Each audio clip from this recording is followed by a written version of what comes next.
ሰላም ውድ ቤተሰቦች እንዴት ናችሁ? እኔ ዶክተር ሳራ ሳዲቅ እባላለሁ። በዛሬ ቪዲዮ እነማን የስኳር በሽታ ምርመራ ማድረግ አለባቸው የሚለውን ቪዲዮ ሰርቼላችኋለሁ።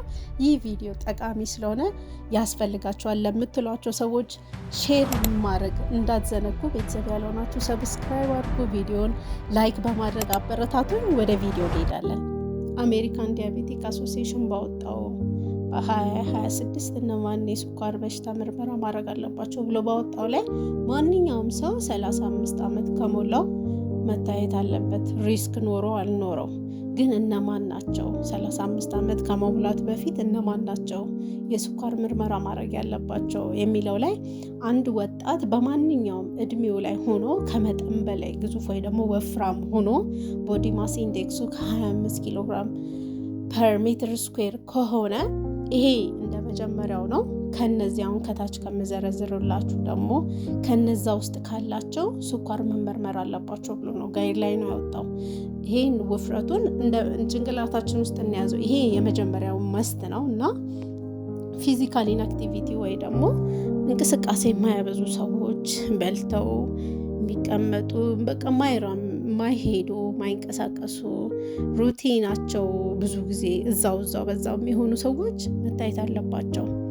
እና እንደ ሁለተኛ ደግሞ በቤተሰብ የስኳር በሽታ ያለበት ሰው ከሆነ አሁን ለምሳሌ ፈርስት ዲግሪ ፋሚሊ ነው እና አንድ ቤተሰብ ወይ እናት ወይ አባት ከሁለቱ አንዱ ካላቸው 40% ነው፣ ሁለቱ ካላቸው ደግሞ 70%። ለዛ መታየት የግድ ነው የሚሆነው ማለት ነው። እንደ ሶስተኛ ግፊት ያለባቸው ከሆኑ ወፍራም ሆኖ ግፊት ያለባቸው ከሆኑ መታየት አለባቸው። ቀጣይ ደግሞ ኮሌስትሮል መጠናቸው ከፍ ያለ ከሆነ ወይ ደግሞ ቀጣይ ልብ ህመም ካለባቸው ፖሊሲስቲክ ኦቫሪያን ሲንድሮም የሚባል ያለባቸው እና ደግሞ ከዚህ በፊት ሲታዩ ቦርደር ላይን የሆነ የስኳር መጠን ካላቸው መታየት አለባቸው። ለዛ እንደ መጀመሪያው ውፍረት ነው የመጀመሪያው እና ከዘረዘርኳቸው ከነዚህ አንዱን ካላቸው ግዴታ መታየት አለባቸው ማለት ነው። ህጻናትና ወጣቶች ላይ ደግሞ ክብደታቸው ከመጠን በላይ ከሆነ ከ10 ዓመት ነው የምንጀምረው፣ ከ10 ዓመት እና ከዛ በላይ። ግን ኤኒ ኤጅ ላይ ውፍረት ካመጡ በፒውበርቲ ጊዜ መታየት አለባቸው።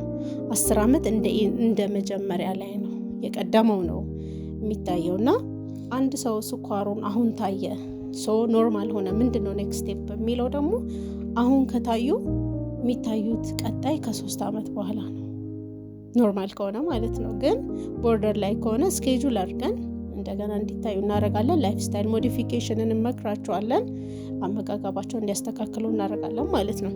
ለዛ ይሄ የስኳር በሽታ ከመጠን በላይ እየጨመረ ስለሆነ ሁላችንም 35 ዓመት የሞላን ሰዎች ካለን በቤተሰብ ስኳር ኖረ አልኖረ ምልክት ኖረን አልኖረም መታየት የግዴታ ነው። ለዛ ይሄንን ቪዲዮ ለሰፊው ማህበረሰብ መድረስ ስላለበት ቪዲዮን ሼር አድርጉት፣ ላይክ አድርጉ። ሌላ እንድሰራላችሁ የምትፈልጉትን ቪዲዮ ካለ ደግሞ ኮሜንት ስር አድርጉልኝ። ቤተሰብ መሆን እንዳትዘነጉ። ሰብስክራይብ የምትሏን ቀዩን በተን ይንኩ። አመሰግናለሁ።